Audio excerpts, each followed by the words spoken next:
Our last stop on the tour today is Brookside Nature Center. It's the oldest nature center in Montgomery County, and it's located right next to Brookside Gardens and Wheaton Regional Park. And we're here with Jenny Ailey, who is a naturalist at the center, and we're hoping you can tell us a little bit more about what makes this place so special. Well, it is the oldest nature center in the entire park system. It was started in 1961, so we recently celebrated our 50th anniversary. We do a huge number of programs, both for schools and also for the general public through the guide program.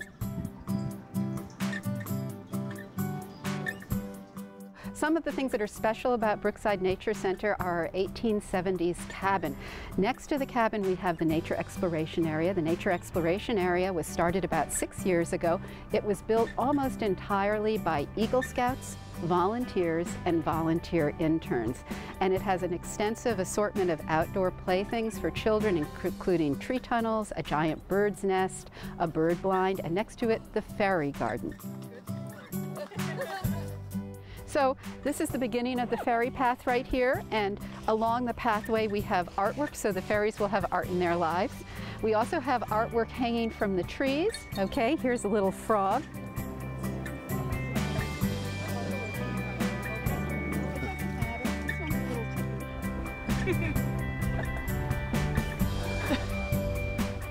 This was originally designed, for the 3 to 5-year-old set, but we now get lots of up to 10 or 12-year-olds coming here. They love to sit here. I regularly find teenage girls sitting on these seats here, and I often find adults sitting on the seat. We also have 2 rooms that we've recently upgraded inside the Nature Center. One of them is the kids' room.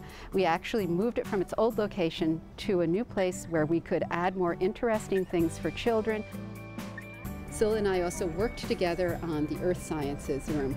We have in there a cabinet that's interactive so kids can open drawers, pick things up, look at them, handle them. It was actually built by the Parks Department carpenters, and they did an absolutely beautiful job. And then we have our strange and interesting rocks, which I have fun with. But those are ancient snails right there.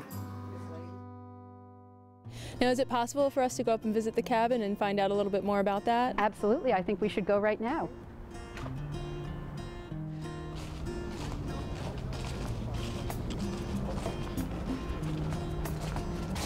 This is the Harpers 1870s homestead. It was the home of the first freed black slave in the Poolesville, Maryland area. There were 5 generations of the Harper family that lived in this cabin, and the cabin originally was in a small town called Jonesville, which is just outside of Poolesville. In the 1970s, there was a possibility that the cabin would be torn down to make room for development, and we learned about it through the Historical Society, and we sent a volunteer and seasonal staff person over there with 2 trucks. They numbered all the parts of the cabin, took it apart, loaded it up on the trucks, brought it back here, and put it back together again.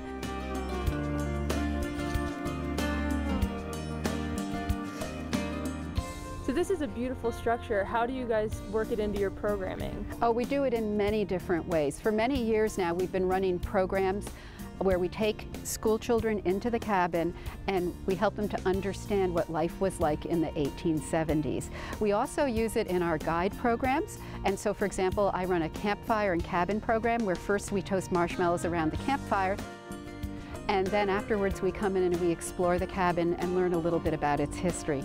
We also have a Forest Friends Festival every year, a Maple Sugar Festival, an Apple Festival, and a Winter Solstice event. And during all of those events, we open the cabin to the public. Well, it sounds like there's a lot of things to see here. When can people come by and visit? You can come by anytime, Tuesday through Saturday from 9 to 5, or you can come by on Sunday from 1 to 5. We also have special programs, some of them in morning hours where we wouldn't necessarily have the building open, but we do run programs. And then you can also come for birthday parties on the weekends. Maybe any beetles that haven't started hibernating yet.